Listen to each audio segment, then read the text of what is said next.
सिंह धामी सरकार के 2 वर्ष पूरे हो गए हैं और ये दूसरी शपथ से 2 वर्ष पूरे हुए हैं। वैसे उनका टेन्योर 2 साल से ज्यादा हो चुका है और इस 2 साल में कानून बनाने से लेकर के व्यवस्था बनाने तक तमाम बड़े काम पुष्कर सिंह धामी ने अपनी सरकार में किए हैं।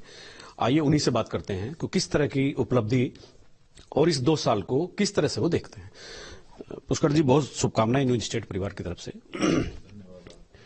इस 2 साल का जो ये पूरा टेन्योर रहा है, तकनीकी तौर पर अगर देखें तो तमाम चीजें आपने की हैं, किया तो बहुत। प्रायोरिटी जो आप जिनको आप सर्वोच्च प्राथमिकताओं में लेते हैं वो ऐसे कौन कौन से काम है और उनसे क्या फायदा पब्लिक को मिलने वाला है?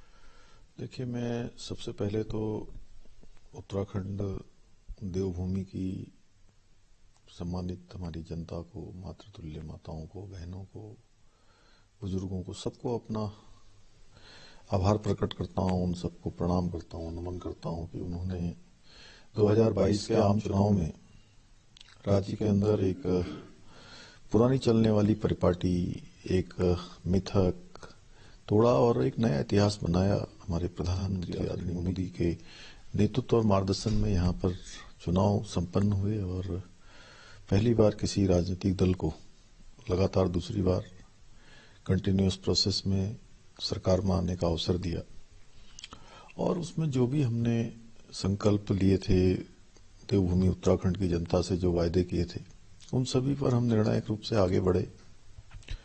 बहुत सारे हमने निर्णय भी लिए, बहुत सारी चुनौतियां भी आईं, उन सभी पर काम किया है।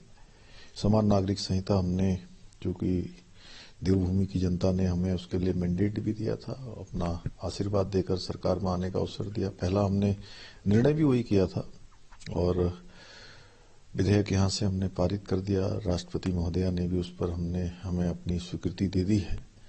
जल्दी ही वो राज्य के अंदर लागू हो जाएगा। आपने पहले भी कहा था कि आधी आबादी का पूरा कानून है, यानी महिलाओं को उससे इतना बड़ा फायदा और उनकी जिंदगी सुदृढ़ बनाने के लिए मिलने वाला है, तो आधी आबादी का पूरा कानून आपने पहले भी कहा।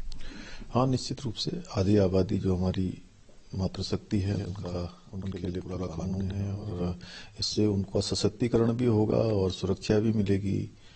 और जो विशेषकर मुस्लिम महिलाएं हैं, उनको जो कुप्रथाएं हैं, उन सब से छुटकारा भी मिलेगा, उनका आत्मबल बढ़ेगा, अपने पैरों पर खड़ी होंगी, हर प्रकार से उनकी सुरक्षा होगी। और बुजुर्गों का भी इसमें विशेष रूप से ध्यान रखा गया है, उनकी सुरक्षा का भी प्रावधान किया गया है। जो बच्चे इन संबंधों में पैदा हो जाते हैं, लिव इन रिलेशनशिप इत्यादि में, उनकी सुरक्षा का भी प्रावधान किया है। पुरुष वर्ग की भी सुरक्षा की गई है। कुछ उसमें लोगों की जरूर मन में संदेह होगा लोगों के, लेकिन जैसे ये लागू होगा एक्ट तो उनके सारे संदेह दूर हो जाएंगे। ये किसी को भी नुकसान पहुंचाने का कोई उद्देश्य इस कानून में नहीं है। ये सबकी भलाई के लिए, सबके अच्छे के लिए लाया गया है। 2-3 कानून आप और लेकर आए। एक तो जबरन धर्मांतरण विरोधी कानून, एक नकल विरोधी कानून। ऐसे कई कानूनों का निर्माण इस विधानसभा में, इस टेन्योर में आपके टाइम में हुआ है। देखिए, नकल का कानून लाना उत्तराखंड की जरूरत थी और लंबे समय से नकल के कारण से ऐसे नौजवान युवा हताशा निराशा की ओर जा रहे थे, जिनको हर बार पेपर लीक हो जाने के कारण से, नकल हो जाने के कारण से योग्यता क्षमता होते हुए भी उनका चयन नहीं हो पाता था। गरीब माता पिता बहुत हताशा में जीवन उनका जाने लगा था। इसलिए हम नकल का अध्यादेश लेकर आए और एक कड़ा कानून लेकर आए। उसका परिणाम ये हुआ कि नकल पूरी तरह से रुक गई और बड़ी संख्या में भर्तियां भी हुई। इसको दूसरे राज्यों ने भी एड ऑन किया। जो नकल वाला आप कानून लेके आए, इसको बाकी राज्य भी बना रहे हैं, केंद्र ने भी इसको कंसर्न किया। देखिए, जब हम नकल का कानून ला रहे थे तो हमने बहुत सारा अध्ययन किया था और जो सबसे अच्छा उत्तराखंड राज्य के लिए हो सकता था वो हमने यहाँ पर बनाया है, उसका प्रावधान किया है। और ये वास्तव में एक अच्छा कानून है और इसके आने से नौजवान युवाओं को उनकी योग्यता, प्रतिभा, क्षमता का पूरा लाभ मिलेगा, उनका चयन होने का अवसर मिलेगा, पारदर्शिता होगी, उनका मनोबल बढ़ेगा, उन माता पिता की मेहनत भी सफल होगी जो अपने बेटे बेटी को पढ़ाने के लिए, उसकी तैयारी करवाने के लिए अपनी बहुत कमजोरी की हालत में भी उसका लालन पालन करके उसकी तैयारी करवाते हैं, उसको शिक्षा के लिए भेजते हैं। तो उनके साथ इसमें न्याय हुआ है और बहुत अवसरों पर मुझे अनेक माता पिता मिले हैं जिन्होंने कहा कि हम बहुत बार हमारे बच्चे पहले भी भाग लेते थे परीक्षाओं में, लेकिन उनका नंबर नहीं आता था। इस नकल के कानून के बनने के बाद अब एक साथ 4-4, 5-5 परीक्षाओं में एक ही परीक्षा में भाग लेने वाला एक ही बेटा या बेटी उनका चयन हो जा रहा है और वो कई बार खुद कंफ्यूज है कि कौन सी नौकरी में जाएं, कौन सी में छोड़ दें। कानून व्यवस्था को लेकर के आपने एक बहुत बड़ा कानून वो भी बनाया है, उपद्रव किसी तरह का भी बलवा दंगा उपद्रव होगा, सरकारी गैर सरकारी किसी भी संपत्ति को क्षति पहुंचाएगा तो उसकी वसूली की जाएगी। तो उसके पीछे आपका मोटिव लॉ एंड ऑर्डर को ठीक करने का ही रहा होगा। देखिए, लॉ एंड ऑर्डर, चूंकि देवभूमि तो शांत भूमि है, वैसे भी यहाँ पर सब लोग एक दूसरे के साथ भाईचारे के साथ रहते हैं, प्रेम पूर्वक रहते हैं। यहाँ पर दंगा, उपद्रव, सरकारी संपत्तियों का नुकसान, निजी संपत्तियों का नुकसान, आगजनी, मारपीट, तोड़फोड़, इसका कोई स्थान नहीं है। और पिछले दिनों आपने देखा होगा हल्द्वानी के बनभुलपुरा क्षेत्र में जिस प्रकार एक अवैध निर्माण को खाली कराने के लिए प्रशासन की टीम गई, पुलिस के लोग गए, साथ में कुछ हमारे पत्रकार बंधु भी गए। वहां पर जिस प्रकार के हालात हुए, महिला पुलिसकर्मियों के साथ जानलेवा हमला हुआ, पत्रकारों को आग में डालने की कोशिश हुई, आगजनी हुई, सरकारी थाना फूंकने की कोशिश की गई, सरकारी संपत्तियों को, निजी संपत्तियों को नुकसान पहुंचाया गया। तो ये उत्तराखंड जैसे राज्य में इस प्रकार की घटनाओं का, इस प्रकार के उपद्रव का कोई स्थान नहीं है, क्योंकि देवभूमि का अपना एक मूल स्वरूप है और देवभूमि की एक पहचान है। तो यहाँ पर इस प्रकार की घटनाएं भविष्य में न हो, इसकी पुनरावृत्ति न हो, इसलिए ये कानून हम लेकर आए, दंगा निरोधी कानून। इसमें अब कोई भी सरकारी संपत्ति, निजी संपत्ति, दंगा, उपद्रव, इससे नुकसान पहुंचाएगा, क्षति करेगा, तो उसकी क्षति की भरपाई, उसकी एक एक वसूली, मतलब जो भी है एक एक पाई की भरपाई उसी से की जाएगी जो इस कृत्य में शामिल होगा। उसके लिए आपने ट्रिब्यूनल भी गठन करने का भी आदेश दिया है? हाँ, निश्चित रूप से। फैसले तो बहुत हैं धामी जी।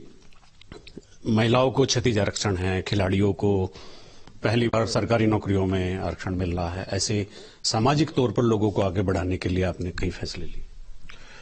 देखिए, चूंकि मातृशक्ति का राज्य में बहुत बड़ा योगदान है, इसलिए हमने 30% का आरक्षण उसका प्रावधान किया है। आंदोलनकारियों की एक बड़ी लंबी समय से मांग थी, 10% का क्षतिज आरक्षण उनके लिए किया है।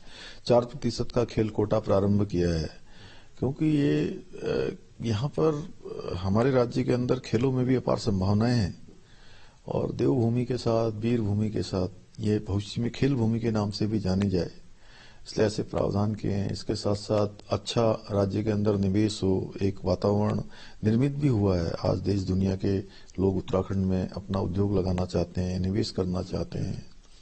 उस दिशा में भी हम आगे बढ़ रहे हैं। 81,000 करोड़ का अभी ग्राउंडिंग भी हमारा 3,54,000 करोड़ की जो निवेशकों के साथ करार हुए थे, उसमें से ग्राउंडिंग की प्रक्रिया भी प्रारंभ हो गई है। इससे निश्चित रूप से उत्तराखंड के हमारे नौजवानों को रोजगार भी अपने घर के पास प्राप्त होगा, यहाँ की आर्थिकी भी बढ़ेगी, रोजगार भी बढ़ेगा।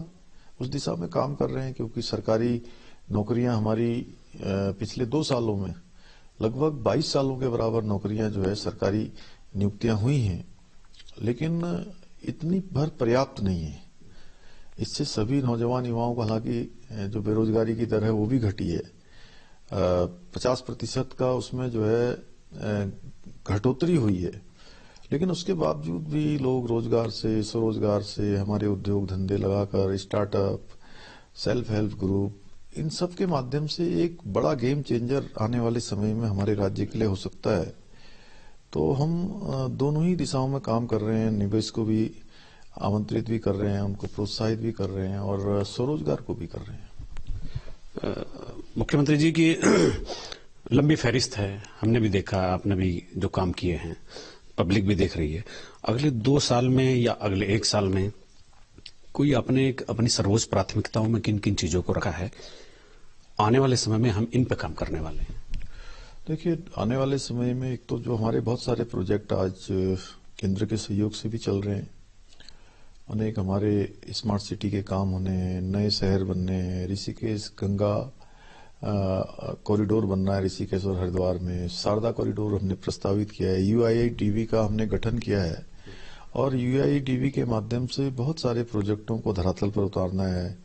गुंजी का मास्टर प्लान बनना है, कैची धाम का जो सौंदर्यीकरण, वहां की अवस्थापना सुविधाएं, उस पर काम चल रहा है। जागेश्वर धाम का चल रहा है। 4 धामों में जहां हमारे केदारनाथ जी का जो पुनर्निर्माण कार्य चल रहा है उसको जल्द से जल्द पूरा कराना है। हमारे माननीय प्रधानमंत्री जी का वो ड्रीम प्रोजेक्ट है। इसी प्रकार बद्रीनाथ जी का मास्टर प्लान है, हेमकुंड साहब जाने वाला रोपवे है, केदारनाथ साहब जाने वाला रोपवे है, कुमाऊं से गढ़वाल की कनेक्टिविटी को अच्छा करना है। 13 की 13 जो हमारे जनपद हैं उनके प्रमुख डेस्टिनेशन हैं वहां पर हेली सेवाओं को करना है। पॉली हाउस हमने 17,000 से ज्यादा जो बनाने का लक्ष्य लिया है उसकी धनराशि भी स्वीकृत हो गई है, प्रक्रिया भी आगे चल गई है। जल्दी से जल्दी पॉली हाउस बने, उस क्षेत्र में भी हमें काम करना है। रोजगार के जो अभी पद रिक्त हैं उन पदों पर नियुक्ति की प्रक्रिया करनी है। 4 धाम यात्रा आ रही है, कांवड़ यात्रा आ रही है, तो उसके लिए सभी प्रकार की जो व्यवस्थाएं हैं उनको सुनिश्चित करना है। कुल मिलाकर राज्य हिंदुस्तान के श्रेष्ठ राज्यों में शामिल हो, हमारी आर्थिकी दुगनी हो और जो प्रधानमंत्री जी ने बाबा केदार की भूमि से कहा कि 21वीं सदी का तीसरा दशक उत्तराखंड का दशक होगा, वो दशक बनाने के लिए काम करना है। चूंकि आप मुख्यमंत्री हैं तो पॉलिटिकल सवाल बनता है। लोकसभा चुनाव के मुहाने पर हम सब खड़े हैं, प्रत्याशियों के नामांकन चल रहे हैं, तीसरी बार हैट्रिक का अवसर है। 2014 2019 पांचों सीटें भारतीय जनता पार्टी के पास, अब ये फिर वही अवसर है, क्या कहेंगे आप? देखिए, राज्य में अनेक काम माननीय प्रधानमंत्री मोदी जी के कालखंड में हुए हैं जो पहले कभी किसी ने सोचे भी नहीं थे। वो सारे काम धरातल पर उतरे और 10 सालों में जो उन्होंने देश के लिए तपस्या की है, अपने इन 10 वर्षों में एक एक पल और क्षण देश को समर्पित किया है, उस तपस्या का फल मिलने का समय आ गया है। और उत्तराखंड से तो माननीय प्रधानमंत्री जी का विशेष लगाव है, उनके हृदय में उत्तराखंड बसता है। हर चुनाव में उत्तराखंड के लोगों ने यहां से 5 की 5 सीटें उनको दी हैं और हर बार मार्जिन बढ़ाया है, तो इस बार भी मार्जिन बढ़ेगा, इसमें कोई संदेह नहीं है। डबल इंजन की सरकार भी यहाँ पर जन आकांक्षाएं जो भी हैं उन सभी की पूर्ति के लिए काम कर रही है, अनेक निर्णय भी लिए हैं, तो इसमें कोई संदेह नहीं है। 2014 से ज्यादा 19 में समर्थन मिला था, 2019 से ज्यादा समर्थन 24 में मिलेगा। 500 सीटें एक तरफा भारतीय जनता पार्टी जीतेगी और मोदी जी तीसरी बार देश के प्रधानमंत्री बनेंगे। मतलब आपका कहना यह है कि लड़ाई जीत की नहीं है, मार्जिन बढ़ाने की है इस बार? हाँ, निश्चित रूप से। देखिए, जैसे देश में हो रहा है कि इस बार कोई ये नहीं कह रहा है कि सरकार किसकी बनेगी। इस बात ये हो रही है कि 400 पार होंगे, 380 होंगे, 390 होंगे या 410 होंगे, इस पर चर्चा हो रही है। ऐसे उत्तराखंड में भी कोई जीत हार की बात नहीं है, अब यहाँ पर मार्जिन की बात है और आप देखते जाइए।